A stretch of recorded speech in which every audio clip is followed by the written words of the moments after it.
Many people would argue that the US actually saw the rise of ISIL coming and turned a blind eye, or even encouraged it as a counterpoint to Assad. And a secret analysis by the agency you ran, the Defense Intelligence Agency, in August 2012 said, and I quote, "There is the possibility of establishing a declared or undeclared Salafist," it's not secret anymore, it was released under FOI. The quote is, "There is the possibility of establishing a declared or undeclared Salafist principality in eastern Syria, and this is exactly what the supporting powers to the opposition want in order to isolate the Syrian regime." The US saw the ISIL caliphate coming and did nothing.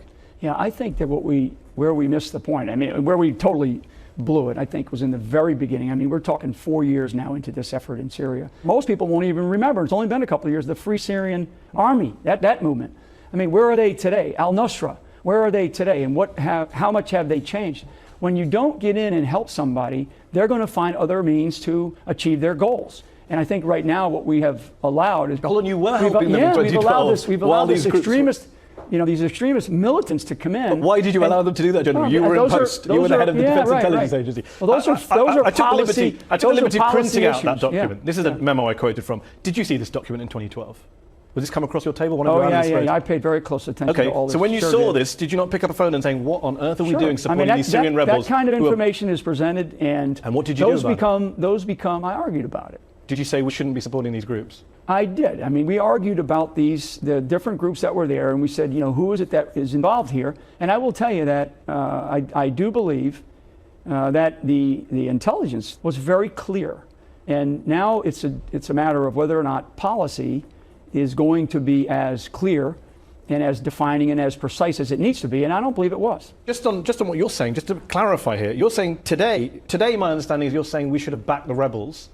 You're saying in government, you agreed with this analyst. We should have done more earlier on in this effort, you know, than we did. But in 2012, which was 3 years ago, let's just be clear, just for the sake of our viewers. In 2012, your agency was saying, quote, "The Salafists, the Muslim Brotherhood, and Al-Qaeda in Iraq are the major forces driving the insurgency in Syria." Mm-hmm. In 2012, the US was helping coordinate arms transfers to those same groups. Why did you not stop that if you're worried about the rise of quote-unquote Islamic extremism? I mean, I hate to say it's not my job, but my job was to ensure that the accuracy of our intelligence that was being presented was as good as it could be. And I will tell you, it goes before 2012. I mean, when we were in Iraq, and we still had decisions to be made before there was a decision to pull out of Iraq in 2011. I mean, it was very clear what we were going to face. Well, I admire your frankness on this subject. Very clear what we were going to face. Let me just, before we move on, just to clarify once more, you are basically saying that even in government at the time, you knew those groups were around, you saw this analysis, and you were arguing against it. But who wasn't listening? I think the administration. The administration turned a blind eye to your analysis. I don't know if they turned a blind eye. I think it was a decision. I think it was a willful decision. A willful decision to go support an insurgency that had Salafists, Al-Qaeda, and Muslim Brotherhood. A willful decision to do what they're doing. Which you have to really ask the president, what is it that he actually is doing with the policy that is in place, because it is very, very confusing. Et ce qui se passe maintenant, c'est qu'ils arrivent ici en Europe parce que les managers le veulent ainsi. Ils ont pour cela des motifs très concrets. Nous nous trouvons devant un crash financier et nous avons d'énormes problèmes de politique intérieure, de politique monétaire, de politique financière, de politique économique, et nous ne voudrions pas que la population se défoule sur le gouvernement comme celui-ci le mériterait. C'est un gouvernement qui pratique le management de la terreur via le ministre de la Défense, le ministre des Affaires étrangères et le ministre de l'Intérieur. Ce sont ces trois qui, dans tous les pays de l'OTAN, sont coupables et devraient être mis en prison. Bien sûr, ils vont réfléchir comme quand allons-nous mettre en œuvre un attentat terroriste? Nous allons y recourir lorsque nous aurons l'impression que la population devient nerveuse d'une manière ou d'une autre parce que le système politique de son pays ne lui convient pas. Ils le mettront en œuvre lorsqu'ils auront l'impression qu'ils en ont besoin parce qu'ils n'arriveront pas à faire passer certaines restrictions des droits civiques ou des lois hostiles à la démocratie. Vous avez le sentiment qu'on cherche à vous exproprier? Oui, tout à fait. Ça semblait, j'ai dit d'où ça vient, où ça sort, j'ai dit on n'en a pas entendu parler jusqu'à présent. Ouais. C'est inapplicable. Obligatoirement, comment voulez-vous que je puisse venir, avec une retraite d'aide-soignante, venir à un tel impôt? C'est pas possible. C'est pas possible. Le gouvernement français ne s'est pas vanté de sa dernière invention, bien au contraire, l'information est passée en catimini. Il y a sans doute une raison à cela, il ne fallait surtout pas affoler la population. Il faut dire que la dernière trouvaille de l'actuel gouvernement est une bombe. Quelle est donc cette trouvaille? Vous êtes propriétaire de quelques centaines ou de quelques milliers de mètres carrés de terrain constructible. L'État vous demandera de payer 5 € par mètre carré en 2015-2016.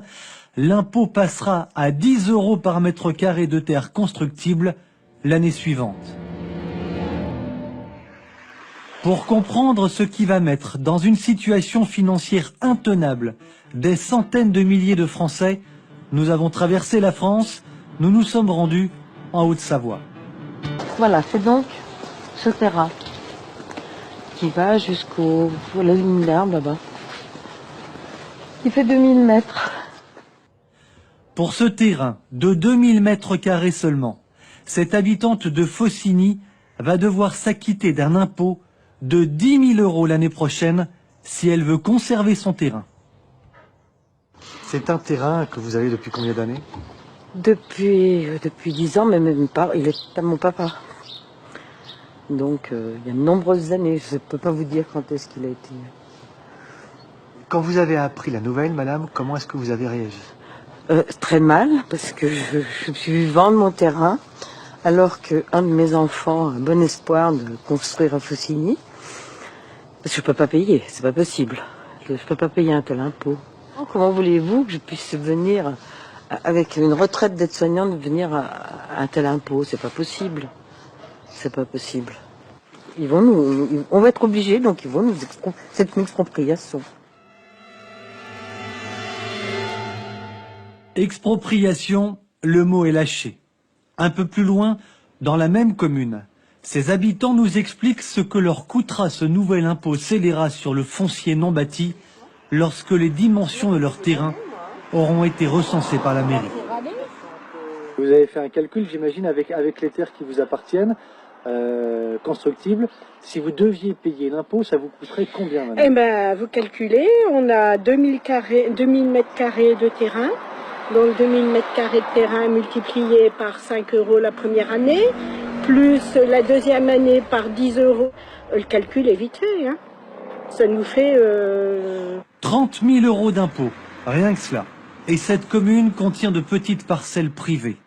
Si on doit payer ça, nous on est obligé de vendre notre maison, donc on n'aura plus de logement et on sera obligé d'aller dans les logements sociaux. Mais que dire des propriétaires qui peuvent avoir 5 000, 10 000 ou 20 000 mètres carrés de terrain constructible?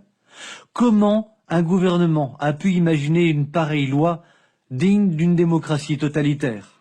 Nous avons pris rendez-vous avec le maire de Faucigny, commune de 513 habitants. Pour Bernard Châtel, le message est clair, le gouvernement est en train de retirer tout pouvoir aux communes. Ce qu'il faut savoir, jusqu'à présent, on faisait des lois. On prend par exemple la taxe foncière ou la taxe de l'habitation. On nous donnait des normes imposables, mais c'était la commune, c'était le maire avec son conseil municipal qui en définissait le taux. Aujourd'hui, c'est fini. Aujourd'hui, c'est l'État qui en définit le taux et il demande au maire de l'appliquer. Parce qu'aujourd'hui, c'est à nous à déclarer les gens, à dénoncer les personnes susceptibles d'être imposables.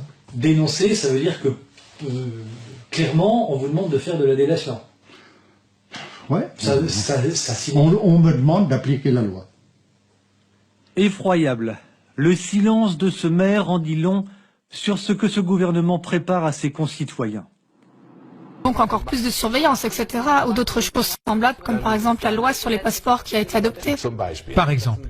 On est parti pour augmenter ce genre de contrôle. Il y a aussi l'idée que l'usager ne va pas être averti du transfert de données le concernant. Alors ça, c'est un vrai problème de gouvernance, hein, c'est un problème de définir la société que nous voulons et ne pas la laisser définir par les gens qui font du code ou des objets. Il y a besoin d'y réfléchir profondément. Je garderais bien d'avoir des solutions au jour d'aujourd'hui, mais je sais que si on n'y réfléchit pas, ça peut se retourner contre les individus. Vous avez à juste titre employé le mot traçabilité. C'est évident que l'essentiel des utilisations de cette technologie, au départ, porte sur la traçabilité. Tout ce que vous avez décrit, c'est la traçabilité soit des objets, soit des personnes. Donc tout ce qui va être de plus en plus nécessaire à suivre à distance, savoir ce qu'il devient, permettre de connaître l'évolution des produits, les localiser. Nous ne sommes pas là pour savoir si c'est trop ou pas assez. Nous sommes avant tout des industriels et nous mettons en place les systèmes, les équipements pour servir la police, la justice et l'armée. Et c'était très intéressant. Mais ce que j'ai beaucoup apprécié aussi, c'est l'intervention de M. Moreau, de la DGE, parce qu'il a bien fait comprendre combien était reconnu le pôle traçabilité de la Drôme, Valence-Drôme. I had a friend, Nick Rockefeller, okay, who's one of the Rockefeller family, and he, when I was running for governor in Nevada, he came to me, introduced himself to me through an attorney, and we became friends. We started talking about things, and I learned an awful lot from Mr. Rockefeller. And one of the things that we used to talk about was the ultimate plan of the banking industry, what they wanted to accomplish. And the goals of the banking industry, not just the Federal Reserve System, but the private banks in Germany and England, all over Italy, all over the world, they all work together. They're all central banks, and they're all part of the Communist Manifesto. You know, central banking is one of the major planks of the Communist Manifesto. We talk about America being a capitalistic country, but yet at the same time we have a central bank that plans everything for us, right? And the graduated income tax is another plank of the Communist Manifesto, right? So right there you have two major planks of the Communist Manifesto that have been brought in because of the Federal Reserve System, okay? So the ultimate goal that these people have in mind is the goal to create a one world government run by the banking industry, run by the bankers, and they're doing it in sections. The European currency, the euro, and the European Constitution is one part of it. Now they're trying to do it in America with the North American Union, right? And they want to create a new currency called the Amero, right? And the whole agenda is to create a one world government where everybody has an RFID chip implanted in them. All money is to be in those chips, right? There'll be no more cash. And this is given me straight from Rockefeller himself. This is what they want to accomplish. And all money will be in your chips.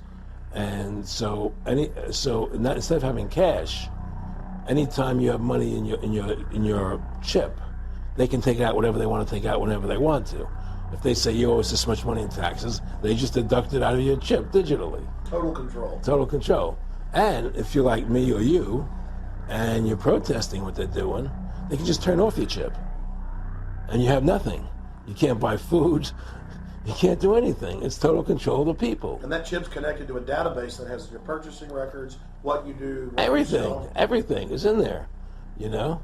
And so they want a one world government controlled by them, everybody being chipped, all your money in those chips, and they control the chips and they control people.